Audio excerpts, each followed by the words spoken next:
रामचरितमानस में जब बात आती है, वानर सेना समुद्र तट पर बैठी हुई है और विचार कर रही है कि कैसे मां सीता की खबर लेकर के वापस जाया जाए, क्योंकि राजा सुग्रीव ने आदेश दिया था अपनी सेना को कि जब वापस आओ तो खोज खबर लेकर ही आना। सब चिंतित थे, परेशान थे।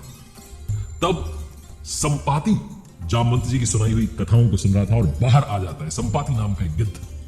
ये वो गिद्ध था जिसका भाई जटायु प्रभु श्री राम की मदद कर चुका था, और जटायु जी ने जो मदद की थी बस उसी बात को अंगद जी दोबारा से याद दिलाकर के संपाति से कहते हैं कि तुम हमें शिकार मत बनाओ, तुम्हारे भ्राता ने तो प्रभु की मदद की है, तुम भी अपना कर्तव्य निभाओ।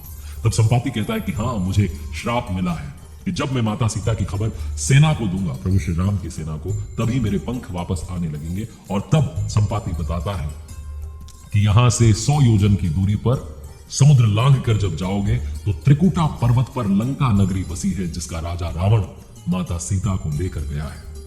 तुम जा सकते हो, तुम सब कुछ कर सकते हो, क्योंकि प्रभु का आशीर्वाद तुम्हारे साथ है। और जब ये कह रहा होता है, संपाति बता रहा होता है, तो उसके पंख धीरे धीरे वापस आने लगते हैं और कहता है कि देखो प्रभु की कितनी असीम कृपा है।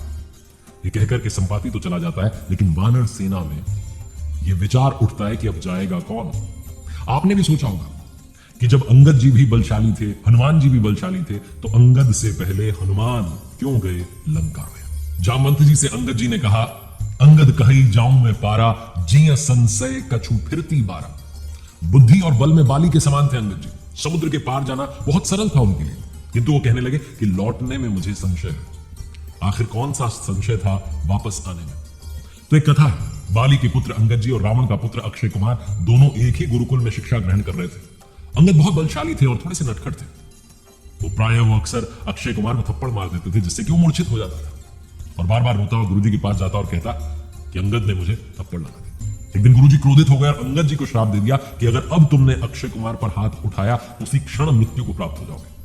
अंगद जी को यही संशय था कि कहीं लंका में उनका सामना अक्षय कुमार से हो गया तो श्राप के कारण गड़बड़ी हो सकती है, हो सकता है वो वापस ही ना आए। इसलिए उन्होंने पहले हनुमान जी से कहा कि आप जाइए, और यही बात रावण भी जानता था। इसलिए जब राक्षसों ने आकर के बताया कि बहुत भारी बलशाली वानर आया अशोक वाटिका को उजाड़ रहा है, तो रावण को पता था, इसलिए उसने अक्षय कुमार को भेज दिया। उसे मालूम था कि वानरों में बलशाली बाली और अंगद ही हैं, जो लंका तक आ सकते हैं, समुद्र को लांघ सकते हैं, 100 योजन की दूरी को पार कर सकते हैं। उसे लगा कि अगर अंगद आया होगा तो मेरा अक्षय कुमार उसका वध सरलता से कर देगा। उन्हीं पठियौ तिहि अच्छ कुमारा, चला संग ले सुबह अपारा, आवत देखी विटप गही तरजा, ताही निपाती महाभुनि गर्जा। किंतु जब हनुमान जी ने अक्षय कुमार का वध कर दिया और राक्षसों ने जाकर के सूचना रावण को दी, तो उसने सीधे मेघनाद को भेजा और कहा कि जाओ जाकर के उस वानर को मारना मत, बंदी बना करके लाना। मैं देखना चाहता हूं कि बाली और अंगद के सिवाय और कौन सा वानर इतना बलशाली है। सुनी सुत बध लंकेश रिसाना, पट ऐसी मेघनाद बलवाना, मारसी जनी सुत बांधि सुताही, देखी कपि कहां कर आही।